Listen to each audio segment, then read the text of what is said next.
Hello दोस्तों जी, मैं S Gupta, आप सभी को मेरे चैनल में स्वागत है। आज इस वीडियो में यूपीएससी का सिलेबस के बारे में समझेंगे। उसको समझने के लिए कुछ पॉइंट्स रखा है, जैसा कि आपको थंबनेल में दिख रहा होगा, जैसे intro, syllabus, cut off, strategy और तथा बुक लिस्ट। कोई भी एग्जाम देने से पहले उसका सिलेबस जानना बहुत ज़रूरी होता है। उसी प्रकार यूपीएससी का जो बिगिनर एस्पिरेंट होंगे उसके लिए सिलेबस समझना बहुत ज़रूरी है। तो आज हम समझेंगे यूपीएससी का ब्रीफ सिलेबस। तो माइंड मैप मैं पहले से बना के रखा हूँ ताकि उसको समझने में आसान पड़े, जल्दी समझ सकें। तो यूपीएससी का इंट्रो की बात करें तो इंट्रो बहुत लंबा है। इसका हिस्ट्री पर एक वीडियो लाऊंगा जिसका नाम में रहेगा हिस्ट्री ऑफ यूपीएससी, जिसमें पूरा डिटेल्स शुरुआत से लेकर के अभी तक जो भी हुए हैं परिवर्तन उसको बताया जाएगा। तो इंट्रो के तौर पर थोड़ा सा ये रहा कि यूपीएससी का फुल फॉर्म होता है यूनियन पब्लिक सर्विस कमीशन, जिसका हिंदी होता है संघ लोक सेवा आयोग। इसे CSE एग्ज़ाम्स कंडक्ट करवाती है। यूपीएससी एक एजेंसी है और CSE एक एग्ज़ाम है जिसके अंदर कुछ पोस्ट होते हैं, जैसे IAS, IPS, IFS। 24 प्रकार के पोस्ट होते हैं जो 3 कैटेगरी में होता है, all Indian, group A, group B.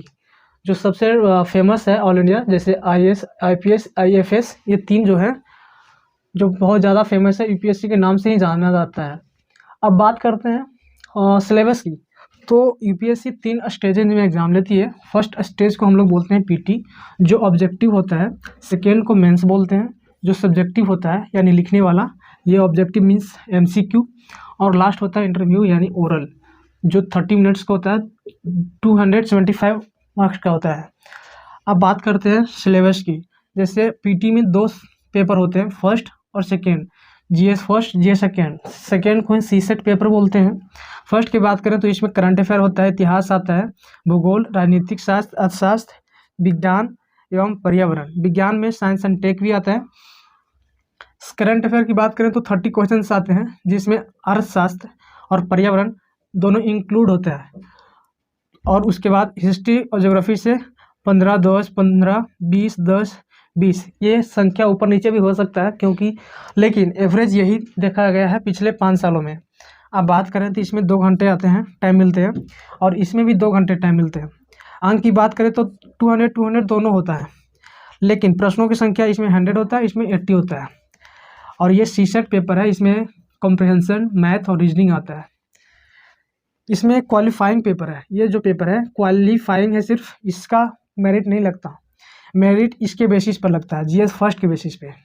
इसका कट ऑफ की बात करें तो 110 से ऊपर कभी नहीं गया है पिछले कुछ दिनों से, 5 सालों में। और ये तो क्वालिफाइंग है, यानी आपको 33% लानी है सिर्फ, यानी 200 का मार्क्स का यदि पेपर है तो आपको 66 प्लस मार्क्स लाना है। ठीक है, 27 क्वेश्चन। तो ये रहा आपका सीसेट पेपर का। इसका सिलेबस की बात करें तो स्क्रीन पर आपको लगा देंगे, जैसा कि आपको स्क्रीन पर दिख रहा होगा, और इसका भी। अब बात करते हैं मेंस में। मेंस में टोटल 9 पेपर होते हैं, जो इस प्रकार है। पहला पेपर लैंग्वेज पेपर होता है, सेकेंड भी लैंग्वेज होता है, ये भी क्वालिफाइंग पेपर है। सेकेंड की बात करें तो इंग्लिश ही रहता है, और ये भी क्वालिफाइंग पेपर है। इसमें भी 75 मार्क्स लानी होती है 300 में, यानी 25% मात्र। इसका सिलेबस यानी इसका लेवल की बात करें तो इंटर लेवल पर रहता है, जैसा कि स्क्रीन पर दिख रहा होगा सिलेबस। और एसे की बात करें, जिस मीडियम में आप रहेंगे उस मीडियम में आपको एसे लिखनी होती है। टोटल 8 एसे होते हैं, जिसमें 2 एसे लिखनी होती है। एक 125 मार्क्स का होता है, टोटल 250 मार्क्स का होता है। अब जीएस जो पेपर होते हैं 4 होते हैं टोटल। जीएस फर्स्ट में बात करें तो इतिहास, भूगोल, समाजशास्त्र। इसमें आपको आर्ट एंड कल्चर भी रहता है, जो इतिहास के अंदर ले लिया जाता है, कुछ क्वेश्चन होते हैं उसका। सेकेंड की बात करें तो इसमें पॉलिटी, सोशल जस्टिस, IR होता है। पॉलिटी के अंदर आपको गुड गवर्नेंस होता है, आपका इसमें पॉलिटी के अंदर कॉन्स्टिट्यूशन होता है। ये सारी चीज़ें जीएस पेपर सेकेंड में होता है। थर्ड की बात करें तो इसमें economics, agriculture, science and tech, disaster management, environment, international security. इसमें IR का मतलब होता है इंटरनेशनल रिलेशन, जो बाकी देशों के साथ भारत का जो संबंध रहता है उसके बारे में इसका पढ़ना होता है, जीएस सेकेंड में। अब फोर्थ की बात करें तो एथिक्स जो मार्क्स गेनिंग पेपर है, जिसमें केस स्टडी बेस्ड क्वेश्चन होते हैं। टोटल इसमें क्वेश्चन की बात करें तो 12 होता है, बाकी सब में 20-20 क्वेश्चन आते हैं, लेकिन इसमें 12 क्वेश्चन होते हैं जो बहुत ही लंबा लंबा होता है क्वेश्चन। अब ऑप्शनल की बात करें तो इसमें 2 पेपर होते हैं, टोटल 24 ऑप्शनल है, जिसमें से आपको एक सेलेक्ट करनी है। जो हिंदी मीडियम के छात्र ज़्यादातर हिंदी लिटरेचर ही रखते हैं और कुछ लोग हिस्ट्री भी रख लेते हैं। तो ये हिंदी लिटरेचर ज़्यादा मोस्टली लोग रखते हैं क्योंकि इसमें ज़्यादा मार्क्स आता है। इसका भी 2 पेपर होता है हिंदी लिटरेचर का। फर्स्ट में लैंग्वेज का हिस्ट्री और हिंदी लिटरेचर का हिस्ट्री जो होता है उसका पढ़ना होता है। सेकेंड की बात करें तो उसमें गद्यांश और कहानी को पढ़ना होता है। इसमें ये दोनों को छोड़ करके 1750 प्लस ये इंटरव्यू का मार्क्स, जो दोनों को जोड़ने के बाद 2025 मार्क्स पे मेंस होता है, जिसमें से आपको मात्र 50% लाना है। इसकी चर्चा अभी जस्ट इरेज करके बता रहा हूँ कि इसका कट ऑफ क्या रहता है। ये था आपका ब्रीफ सिलेबस कि कौन कौन सब्जेक्ट पढ़ना होता है मेंस में। अब हम लोग बात करेंगे कट ऑफ की। इसकी कट ऑफ सब्जेक्ट वाइज देखेंगे कि कौन सा सब्जेक्ट का कट ऑफ कितना जाता है और पिछला रिकॉर्ड में क्या उसका नंबर रहा है, तो देखते हैं। तो ये लैंग्वेज पेपर की बात करें तो ये तो लैंग्वेज क्वालिफाइंग है, तो इसमें 300 मार्क्स में से आपको 75 मार्क्स लाना ही पड़ेगा दोनों में, हिंदी और इंग्लिश में। तो इसकी चर्चा ज़्यादा नहीं करना। अब ऐसे की बात करो तो इसमें 8 क्वेश्चन होते हैं, जिसमें 2 क्वेश्चन सोल्व करना होता है। क्वेश्चन 4 ऑप्शन होते हैं ना 2 क्वेश्चन में, तो 4 ऑप्शन में 8 क्वेश्चन नहीं है, ऑप्शन है, तो एक एक सोल्व करना है। और ये जो ऐसे है ना, इसमें मिनिमम आपको 150 प्लस मार्क्स लाना पड़ेगा, तो बेस्ट है। पेपर फर्स्ट की बात करें तो टॉपर्स लोग भी 100 क्रॉस नहीं करते हैं, इसमें 100 तक लोग जाते हैं पेपर फर्स्ट में। सेकेंड की बात करें तो 90 प्लस लाना मुश्किल है, थर्ड में भी सेम। फोर्थ की बात करें तो इसमें 130 तक आ जाता है, क्योंकि इथिक्स पेपर है। इथिक्स इंटरेस्टिंग सब्जेक्ट होता है, अपना मन से खुद से लिखना पड़ता है, और इसमें आपको फैक्चुअल कॉन्सेप्चुअल दोनों होता है। इसमें सिर्फ कॉन्सेप्चुअल है, आपका माइंड वहाँ पे जितना प्रेजेंस ऑफ माइंड काम करेगा आपका नंबर बढ़ेगा। अब रहे ऑप्शनल। ऑप्शनल में हिंदी लिटरेचर जनरली लोग रखते हैं। इसमें 2 पेपर होते हैं, 250 और 250। तो इसमें 8 क्वेश्चन होते हैं, जिसमें सिर्फ 5 क्वेश्चन को ही सॉल्व करना आता है, लेकिन क्वेश्चन में ही सब क्वेश्चंस होते हैं, ABC करके डिस्ट्रीब्यूट होता है। टोटल 50-50 मार्क्स का 5 क्वेश्चंस होते हैं, 250 नंबर हो गया। तो इसमें ऑप्शनल फर्स्ट और ऑप्शनल सेकंड पेपर फर्स्ट में, पेपर फर्स्ट और पेपर सेकंड में की बात करें तो दोनों में कम से कम तो 250 में आपको लाना पड़ेगा 160 प्लस या 150 जो भी है, यानी 300 के आसपास यदि आप रहेंगे तो अच्छा है। ऐसे तो 280 तक लाना मुश्किल हो जाता है, लेकिन 344 भी आया है, इसलिए 300 के आसपास आपको रहना पड़ेगा ऑप्शनल सब्जेक्ट में। दोनों को 150 मान लें। और इंटरव्यू की बात करें तो इंटरव्यू में मिनिमम 150 और मैक्सिमम 200 तक लोग जाते हैं, तो इसका बीच में 180 आपका बेस्ट रहेगा। ठीक है जी। तो ये रहा आपका कट ऑफ पिछला कुछ रिकॉर्ड टॉपर्स। जैसे कट ऑफ की बात करें तो पीटी का आप देखिए लिए कि 110 प्लस जाता है, मेंस में जाता है 750 प्लस, और फाइनल जाता है 900 के आसपास। ठीक है जी। तो आप ये सब ऐड करके देख लें, यानी 150 प्लस 100 प्लस 90 130, फिर इधर 300 मान लेते हैं और ऐड कर लेते हैं। 9 3 12 9 21 और 5 3 1 4 4 1 5 1 6 और 2, यानी ये तो हाईएस्ट रहा, आपको इतना लाना है। तो इसमें 150 में कम भी, यहाँ भी कम होगा, यहाँ भी बोले मैं कि यहाँ पे 280 में लाना बहुत मुश्किल होता है, यानी 300 की जगह पे आप 280 लिख सकते हैं। तो ये रहा इसका कट ऑफ, यानी 750 प्लस आपका सिलेक्शन हो सकते हैं, आईएएस नहीं बन सकते हैं। आईएएस बनने के लिए आपको यहाँ पे आपको इम्प्रूव करके 900 प्लस लाना ही पड़ेगा, यानी ये जो टारगेट है उसको क्रॉस करना पड़ेगा, और इंटरव्यू में 150 प्लस मार्क्स लाना पड़ेगा, तब जाकर आप अच्छा से रैंक ला सकते हैं। तो ये रहा कट ऑफ।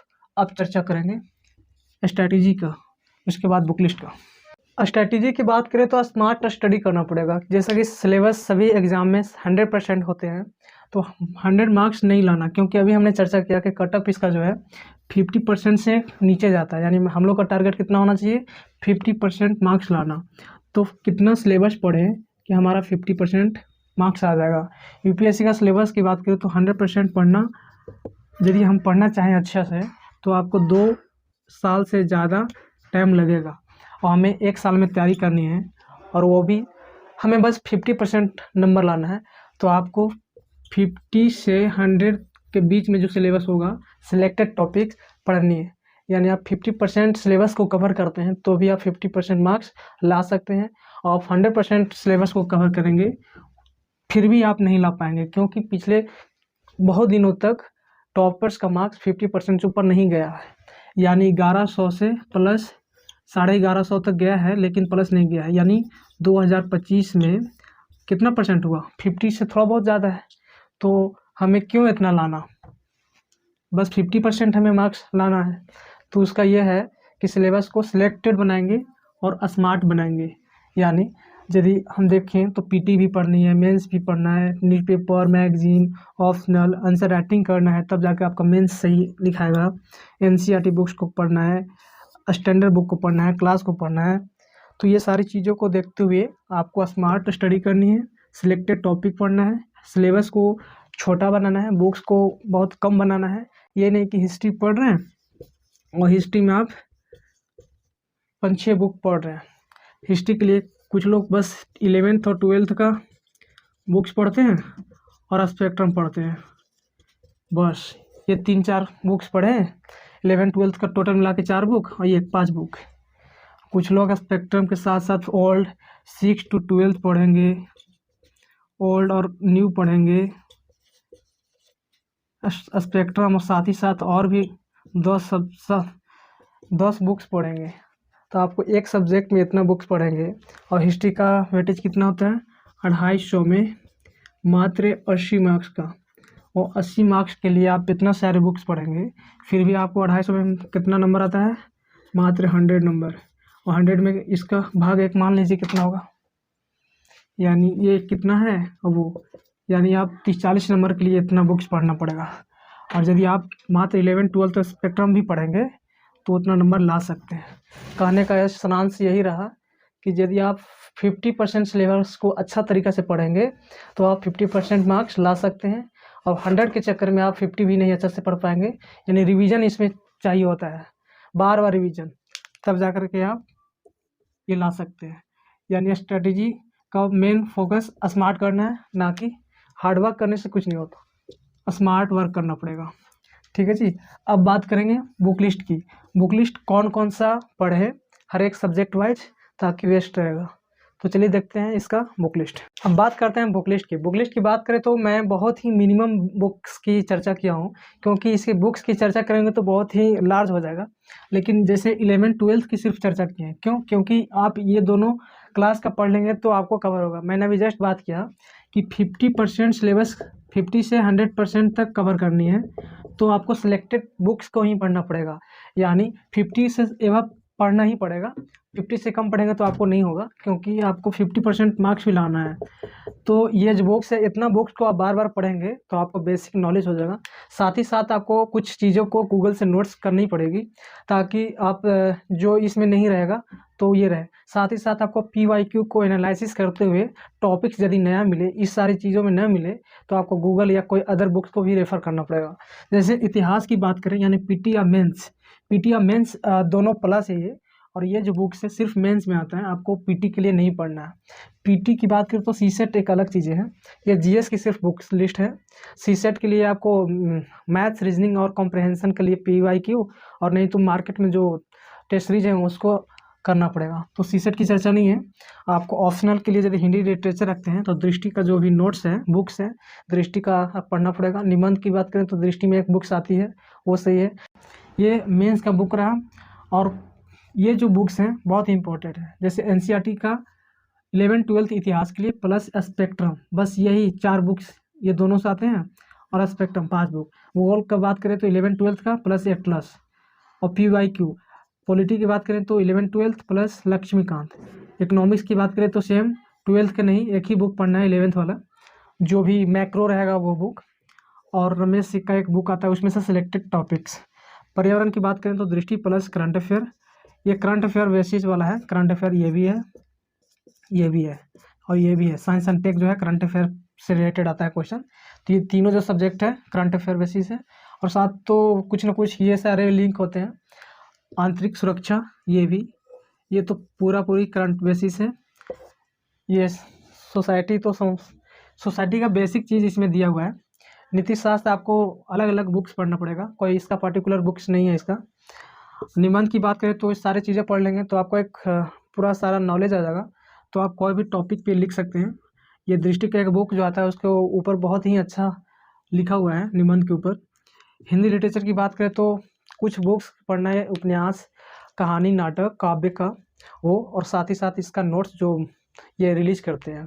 तो ये था बुक लिस्ट का सबसे कम बुक, सिलेक्टेड बुक, तो आपको इतना बुक्स पढ़ना पड़ेगा। तो ये रहा पांचों टॉपिक्स का ये शॉर्ट ब्रीफ इंट्रो।